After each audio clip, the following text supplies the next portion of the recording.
Hey there, Danny here. Welcome to my ramblings. I'm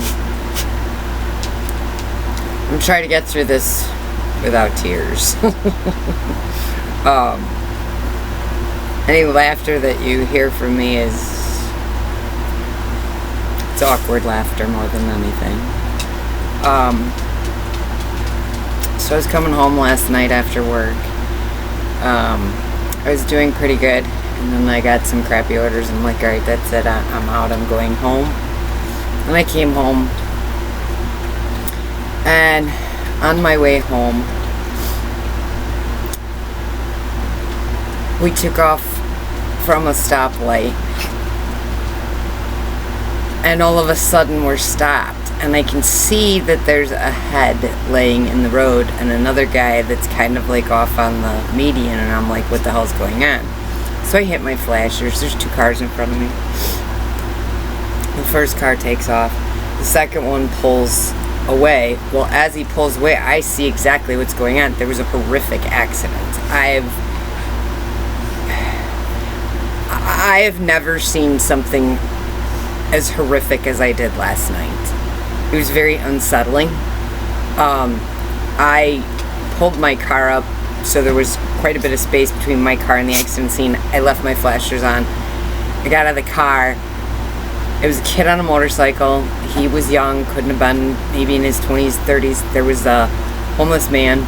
I'm positive that he's homeless because he was about my age, and he was the one that got hit by the kid on the motorcycle crossing the street, not at a crosswalk. Which all of that is irrelevant for what happened. That'll be something they'll deal with later. And I got out of my car, and the kid in the motorcycle came running up to me, and he says, "Oh my God!" He goes, he was crossing the street. I didn't see him until I got on him. Oh my God! I hit him, and you could see. This kid was just walking around in panic. He didn't know what to do. He says, "Can we move him onto the median so he's out of the road?" And I said, "Okay, let me throw my phone on." So I threw my phone in my car, and I went to the scene. And then when I got up to the guy that got hit, let's just say, without giving full details, there were parts of his body that were in positions they shouldn't be. And there was lots of blood. And when I got up to the guy, he was sitting, his legs were out in front of him, and he was sitting up like this, holding himself up. And I looked at the kid and I said, we can't move him. I said, if we move him, we can hurt him more. I said, we have to just stabilize him. And all of a sudden, the guy that was right in front of me had pulled in front of the accident scene with his flashes on and got out. And at that moment, he says, the kid says, "Oh my God," he's like, "I don't know what to do." I said, it's okay. I said, "We've got the ambulance coming." I yelled over. There was a couple that had pulled over on the side street. It's like a frontage road. And they were on the phone, and I screamed over and I said, "Are you calling 911? And they said, "Yes." I said, "Okay." I said, "We've got somebody calling 911. I said, "Are you hurt?" The guy that was on the ground, the homeless man, there was no sense in asking him if he was okay. This man, if you pray, if you are a praying person, please pray for these two men, because that homeless man needs a miracle, and we need to pray for a miracle for him. That's how horrific it was.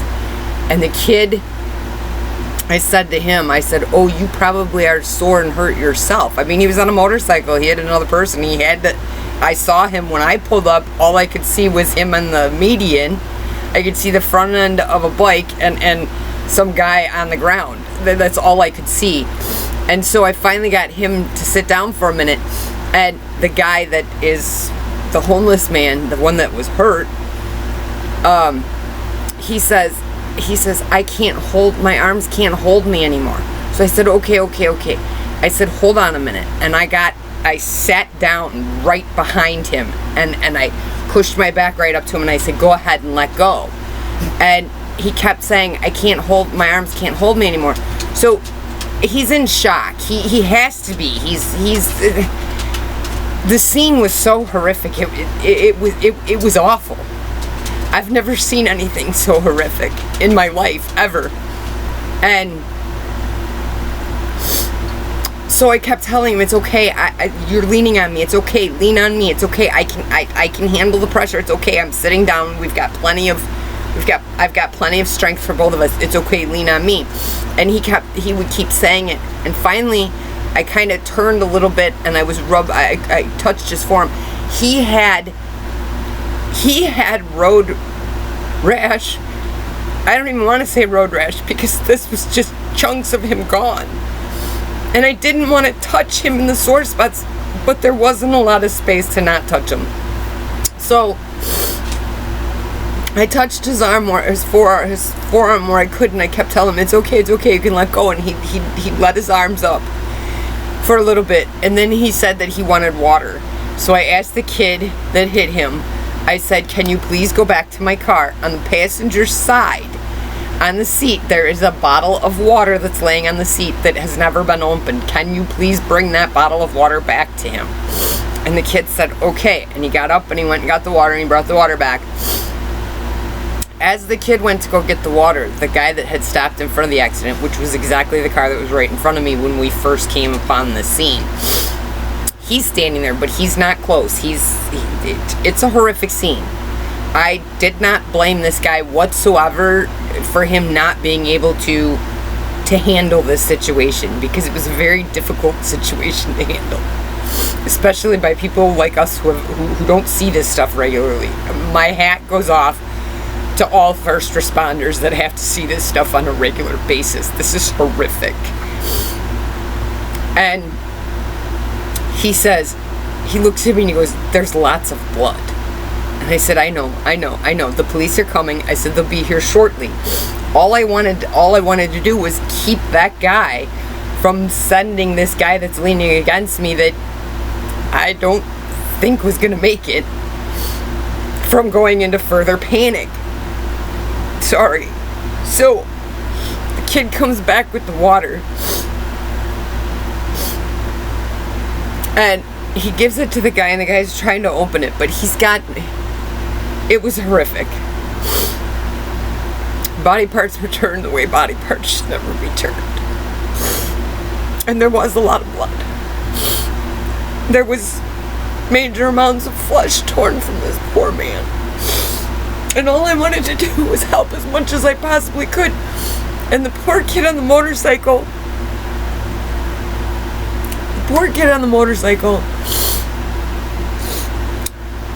had to be hurt too, but he was so in state of shock and feeling so horrible for what happened. And I'm trying to tell him to just sit down, because he's just walking everywhere, and I'm afraid he's gonna get hit too. And finally I get him to sit down, and then all of a sudden the police show up. I said, see, they're here. And the guy in the white car took off like he was terrified, and then he got back out of the car and he came back, and they asked if we saw anything, and both him and I said we didn't see anything, we just stumbled upon the scene. And he says, okay. And the guy in the white car that was in front of the accident seat that had been in front of me left, and I couldn't leave because the way that the police had pulled up, one pulled up behind my car and had their lights on, and then another one pulled up next to my car with their lights on, so they could kind of protect all of us and my car from any further accidents. So the one officer, all I can see while it's happening, I see this guy leave, and there's a cop that comes up to me, and he goes, are you, I said, I'm not part of anything. I said, I just stumbled upon it. I'm trying to help the situation out until you guys got here. I said, this guy's very bad. And he says, he says, okay. I said, he can't. He goes, you can move. And I said, no, I can't. I said, because he can't hold himself up. He says, okay. So the officer comes and moves his legs where I'm at, and I scooted out of the way so he could hold the gentleman up with his legs. The guy could lean against the officer's legs. And as I get up, I said to the one officer, I said, can you make sure, because the young kid was starting to wander again. I said, can you make sure that he's okay? Because he's in a lot of shock. I said, he's been wandering around. I don't want him to get hit. And one officer took care of him. And I looked over, and the homeless guy's trying to get the cap off. And I went over there, and I said, the cap just pops up. It doesn't. So then the cop that was holding him up opened this water for him and let him take a drink. And another cop, I didn't see the other cop, but as I was getting up, all of a sudden there was this officer. And I looked up, and he gave me his hand to help me get up, which I'm forever grateful for. And he says, are you okay? And I said, I'm fine. I wasn't part of the accident. I just stumbled upon it, and I just wanted to make sure that nobody else got hit, that no other accident happened. That's why I put my car there. And he says, okay. He says, well, why don't you go stay in your... He says, it's okay to leave. And I get back to my car, and I'm thinking, I can't leave. I'm surrounded by police cars. I can't get out. Okay, fine. I just got to sit here. And I'm trying, as I walk back to my car, I'm trying not to break down and cry. Because I don't want to go into panic mode, because this poor gentleman that's on the ground, I hope he survives, but I don't know that he will.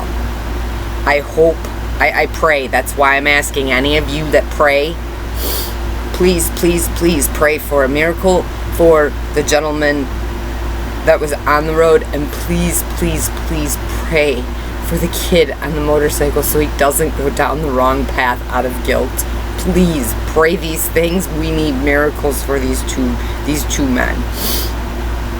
So the officer comes back to my car, and he says, can I get your ID and your information, just in case anybody needs anything? And I said, okay. So I gave him my number, and he took my driver's license. And the kids, they're working, the police are securing the scene. The fire department and stuff's coming. You can see them coming. They're just not there yet. They got to get through traffic. This was at 8:30, 9 o'clock at night. And the kid's going back and forth. You can tell the kid is distraught. And I got my window down, and I'm sitting in my car, and as the kid walks by, I'm like, are you sure you're not hurt? I said, you should sit down and wait until people get here to make sure that you're okay. I said, because I'm sure you're hurt somewhat. And he pulls off his coat. He had on a biking. I wouldn't say that it was pure leather, but it was one of those biking jackets that have all the stuff in it that's supposed to help if you get in an accident. He pulls off his coat, and he's got this big bruise here, and his arm just doesn't look right. It's not horrible, but it's not good. And he goes, oh, I think I'm hurt. And I said, it's okay. I said, that's what they're going to be here to help you with. They're going to help you too, not just him. I said, they're going to help both of you. I said, they're going to take care of both of you. He goes, I can't even believe that this happened. He's like, I didn't see him until I got onto it. And I reached my hand out to grab his hand, and I said, it's okay. I said, there's a lot of times where it happens a lot. I see it all the time. I've almost hit people too. Do not feel bad. And he grabs my hand, and he looks me directly in the eyes with the most terrified look I've ever seen on a human being before. And he says, thank you.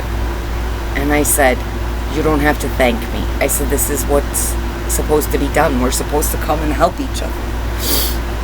And he takes off. Officer walks by, goes and hands the other people their IDs, and at this point the fire department's pulling up, and they're starting to cut clothing off of the guy, and they're starting to try to stabilize him, because oh my god, it was horrible. And the officer comes back to my car and gives me the ID. And he says, I said to him, I said, well, I'm sorry. I said, I couldn't just pass by. I said, I had to make sure that they were okay and that they didn't get hit again. It's dark out. Yes, there's streetlights, but they're not that bright. We came upon the scene the way we did. It was very hard to see until you got on top of it. So my car's got to go in the way. I've got to I've got to protect these people somehow until we can get proper authorities here that can protect it better than I can, is all I kept thinking. And I told this to the officer, and he goes, no, he goes, thank you very much. He goes, you thought very clearly and logically during the situation. I said, okay. And he says, you can leave. And I said, well, I really can't. I'm kind of blocked in by the police. He says, oh. He says, okay, here's your license back. He goes, hold on. I'm going to get some of the police to stop the traffic so we can get you out of here. I said, it's okay. It's not a rush. I said, take care of those guys first. I said, I just got off of work. I'm just heading home, so I'm in no rush. I said, just focus on those two first if you have to. I can wait patiently. It's not going to hurt anything. He says, okay. And there's more police officers coming. And I mean, it was the most horrific scene that I've ever seen. I don't see this stuff day in and day out. I've never seen anything this horrific. The reason that I'm doing this video, 2 reasons. 1, I want all of you prayer warriors to pray. We need miracles for these 2. So we need to pray. We need to pray for miracles for these 2. And the other reason that I'm coming on here is because I'm angry. I'm angry with our society. 1, we need to slow down. And 2, this man is horrifically hurt. And all these fucking idiots on the other side of the road going the other direction, they all slow down and move as close to the median as they can to try to get a fucking look. Are you fucking sick? This man here could potentially be dying, and you want to get a fucking look? How fucking sick is that? Move along. Could you imagine being that guy? When I had my accident last year, and I was sitting on the curb, and all of those people slowed down to rubberneck, it doesn't feel supportive. You feel like a fool. Stop rubbernecking and move along. If you're not gonna stop and help the fucking situation, move along, because you're only causing more problems. Potentially another fucking accident. I don't know how. I have only had 1 major accident throughout the whole time that I've done DoorDash while I am here. Because the honest to God truth is, the drivers out here in the Phoenix metro area and the surrounding suburbs suck. They think that they have the right. They don't know how to merge. Hardly any of them use turn signals. They think that if you're not going the speed that they want you to go, they can whip around you and get in front of you and be like jerks totally. Get over yourselves, Phoenix drivers. Do you not comprehend that your aggressive driving is killing people? Stop rubbernecking. Move along if you're not gonna help the fucking situation. And besides, why would any human being want to have to see something that fucking horrific? Why? What kind of sick, demented fuck are you that you want to slow down and see somebody dying or dead on the fucking road? How fucking sick is that? Stop fucking rubbernecking. It's fucking sick, you demented fucks. And slow the fuck down and watch for people, will you? Because we're killing each other out here in this fucking city the way we drive. You wonder why our insurance rates are so fucking high. We can blame the border because the border's part of it, but it's because y'all drive like idiots. You learned in kindergarten how to take turns. That's what you do when you merge. One car, That car, next car, next car. Come on now, people. This isn't fucking rocket science. I'm sorry, I'm just so fucking angry at watching these idiots rubbernecking this man. I don't know if he's gonna live. And these people want to see this? How sick is this? It's disgusting.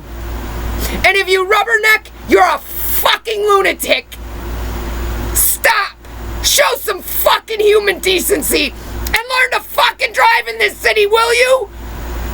This is getting out of fucking control. We've just been named #1 in vehicle homicides and vehicle accidents. Are you fucking kidding me?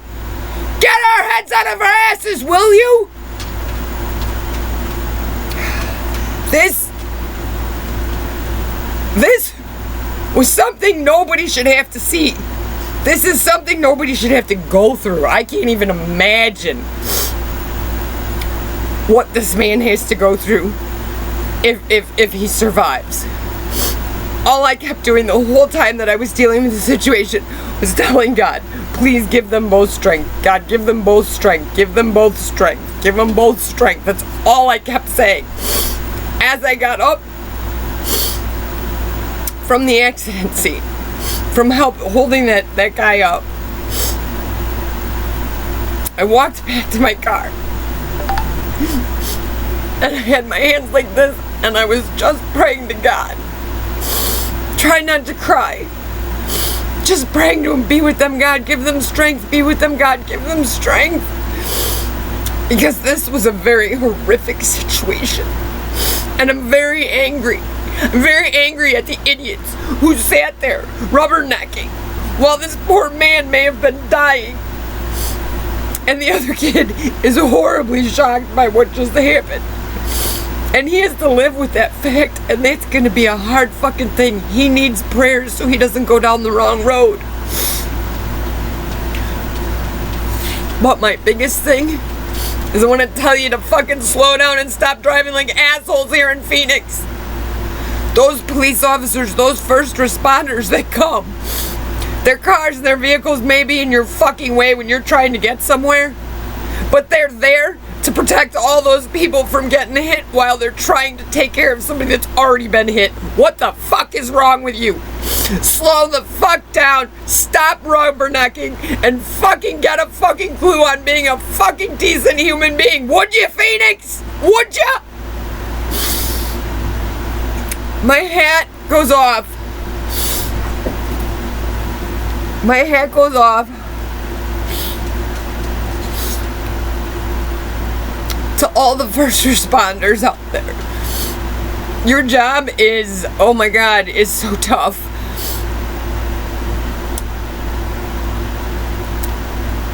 I pray for you guys every night. Every time I see an accident, I pray for everybody that's there. Up to and including the first responders. Because to have to see that type of stuff on a regular daily basis and to know that this is just part of your job, that's gotta be, man, those are some angels walking fucking amongst us. That's all I'm gonna say. Because I've never seen something so horrific in my fucking life. I mean, movies and everything, but this was real life, and it was horrific. And it affected me. And it probably will for a long time. But I'll get past it. The first responders, the police, the fire, the EMTs. These people see this day in and day out. And every single day, they get up and come to work, knowing that this is what they're gonna see. They go home and try to live a normal life like the rest of us. Can we be a little bit easier on these damn first responders? They're not all horrible. Yeah, there are a few that are horrible. Yes, I'm not gonna deny. You've always got bad apples in anything that goes on. But please, I gotta pause, hold on, it needs to be plugged in. Alright, I'm back, sorry. My battery's going low.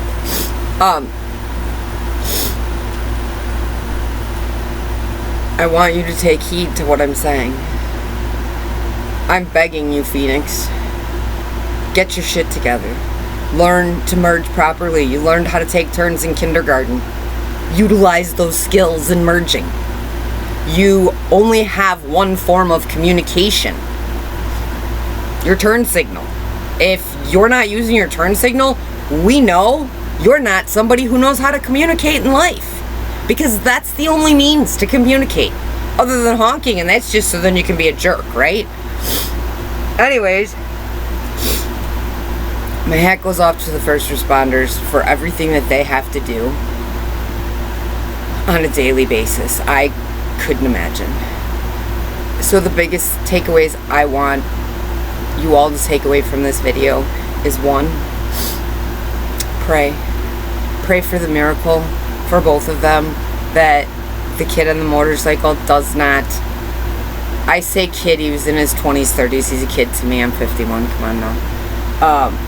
But pray that he doesn't go down the wrong road, because the shock and the terror that he was feeling was, you could feel it. And the poor guy that was leaning against me, I'm 98% sure that it's a homeless guy, because from what I could gather when he looked at me, he looked like one of the homeless guys that I've seen standing on the corner asking for money. And I see a lot of homeless people out doing delivery all day, all night. It is true that a lot of them will cross the street in the middle of the night after it's dark. They don't go in a crosswalk. And there's a lot of times, there's several times that I've had to slam on my brakes, and thank God nobody's in the other lane so I can move over. But we gotta get better. We've got to get better here. And the other takeaway that I want you to take away from this is, learn how to drive better. Be more courteous to each other. Why are we so mean and aggressive to each other? That goes against God. And if you're that kind of an aggressive driver and you attend church, you're not doing what God's asking you. Do you understand that? Well, you should. Slow down. Learn to merge. Use your turn signals. And for God's sake, if you see police cars, ambulance, fire trucks, move the fuck over and keep the fucking traffic going. Stop trying to stop and rubberneck. Why the hell would you want to see something so horrific? You wouldn't. Anyways, I'll leave you with that. Let's learn to drive better, guys. Thanks. Love ya.